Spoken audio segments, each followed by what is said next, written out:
Good morning student 11th class में आज हमारा टॉपिक रहेगा ऑब्जेक्टिव्स ऑफ अकाउंटिंग। अकाउंटिंग का मीनिंग और अकाउंटिंग की कैरेक्टरिस्टिक्स या उसको प्रोसेस बोल लो, वो मैं ऑलरेडी डिस्कस कर चुकी हूँ।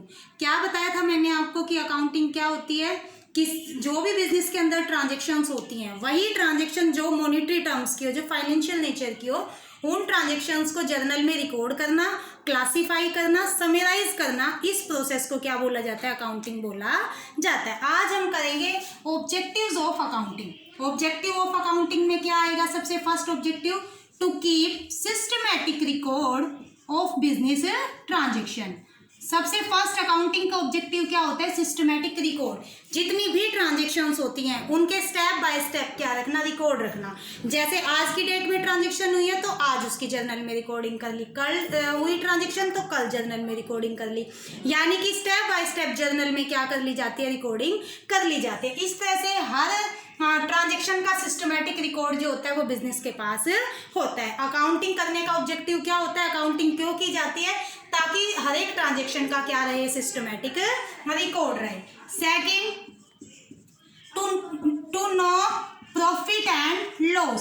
सेकंड जो है वो क्या रहेगा? सेकंड अकाउंटिंग का objective, to know profit and loss. Accounting के थ्रू क्या होता है? अकाउंटिंग के अंदर प्रॉफिट एंड लॉस अकाउंट बनाया जाता है। प्रॉफिट एंड लॉस अकाउंट क्यों बनाया जाता है?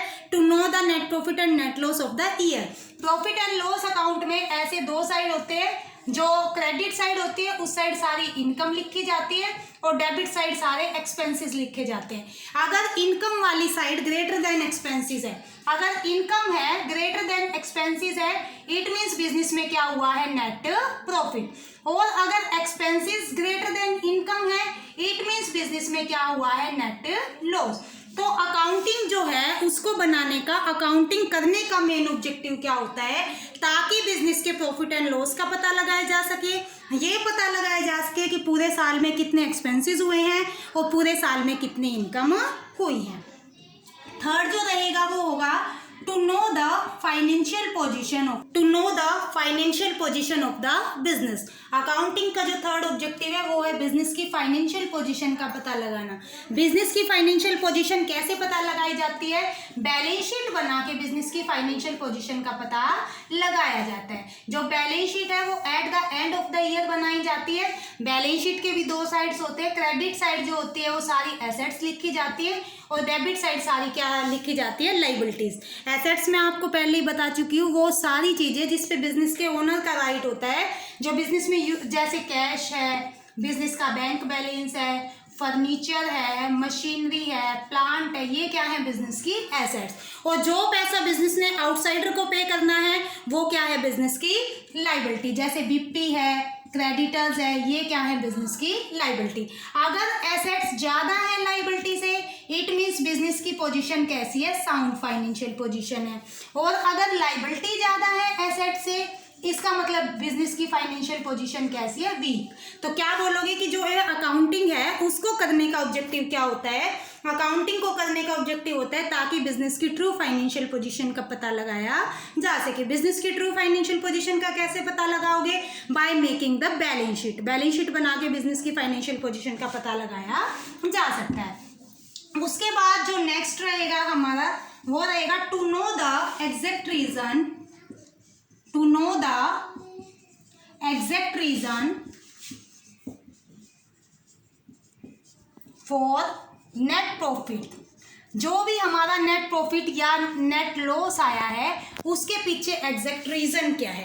देखो, अगर हमारा बिजनेस, हमें पता चला कि हमारा बिजनेस लॉस में चल रहा है और हमने किसी चीज का किसी भी ट्रांजेक्शन का कोई भी सिस्टमैटिक रिकॉर्ड हमारे पास नहीं था, तो ये जो लॉस है उसके क्या कॉजेज है, लॉस आने के क्या कारण है, उसका हम पता नहीं लगा पाएंगे। अगर हमें एग्जैक्ट रीजन का पता लगाना है कि बिजनेस में जो प्रॉफिट या लॉस हुआ है वो किन कारणों से हुआ है, तो क्या करना पड़ेगा? अकाउंटिंग। अकाउंटिंग का ऑब्जेक्टिव क्या है? ताकि बिजनेस में प्रॉफिट और लॉस के कारणों का पता लगाया जा सके। उसके बाद नेक्स्ट रहेगा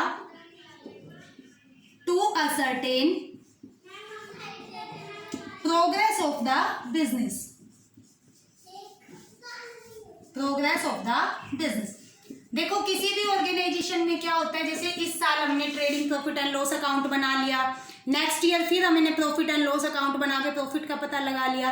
तो 2 सालों का हम आपस में कंपैरिजन करके बिजनेस की प्रोग्रेस का पता लगा सकते हैं कि पिछले साल बिजनेस की प्रोग्रेस कैसी थी, करंट ईयर में बिजनेस की प्रोग्रेस जो है कैसे रही है, और अगर प्रोग्रेस में कमी आई है तो उसके कॉजेज का पता लगाया जा सकता है। इस तरह से अकाउंटिंग का ऑब्जेक्टिव क्या होता है, to ascertain the progress of the business from year to year. Year to year का मतलब हर साल बिजनेस की प्रोग्रेस का क्या करना, पता लगाना। उसके बाद नेक्स्ट क्या होगा, to prevent errors and frauds.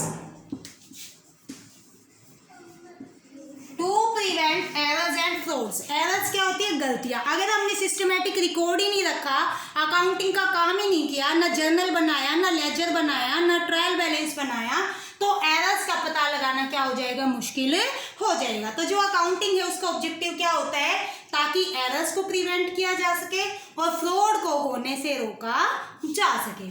उसके बाद नेक्स्ट जो रहेगा वो रहेगा to provide information to various parties। to provide information to various parties। सारी जो बिजनेस में इंटरेस्ट रखने वाली पार्टीज है, बिजनेस में कौन कौन इंटरेस्ट रखता है, जैसे बिजनेस के क्रेडिटर्स हो गए, बिजनेस में इंटरेस्ट रखते हैं, बिजनेस के मैनेजर है, बिजनेस में इंटरेस्ट रखते हैं, बिजनेस के ओनर है, बिजनेस में इंटरेस्ट रखते हैं। जो भी बिजनेस में इंटरेस्ट रखने वाली पार्टीज हैं उसको सभी तरह की इंफॉर्मेशन प्रोवाइड करना भी क्या होता है, अकाउंटिंग का ऑब्जेक्टिव होता है। तो आज हमने किया what are the objectives of accounting. आज इतना ही, बाकी कल। Thank you.